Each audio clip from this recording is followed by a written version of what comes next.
What exactly is a seller assist? We'll tell you on this episode of Real Convos in Real Estate.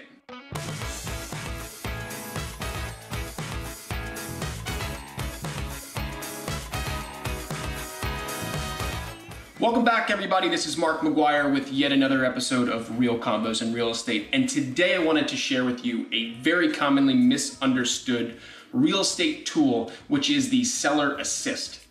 Seller assist is also known as a seller concession, and it simply is the seller granting a credit to the buyer at the time of closing to reduce the buyer's share of the closing costs.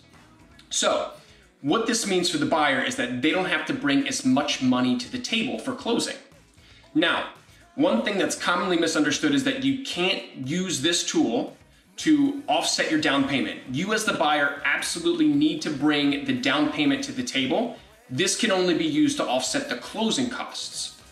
One of the other very common misconceptions is that this is capped at 6% of the sale price, and in some loan types, it's actually capped at 3% of the total sale price.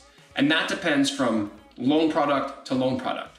So this is an awesome tool that a buyer can use to purchase a property if the buyer's a little light on cash, but where it really falls short and where it's tough to execute is if you're in a competitive bidding war situation, or you're in a situation where there's a very high appraisal value, because the appraisal value is usually what the ceiling is to determining the net value to the seller. We'd be happy to answer a lot more questions on this. We're gonna need more than a 2-minute video to get it done, but if you have questions on seller assist and how it can work for your specific situation, reach out and we'll be happy to fill in the blanks. This is Mark McGuire with Real Convos in Real Estate.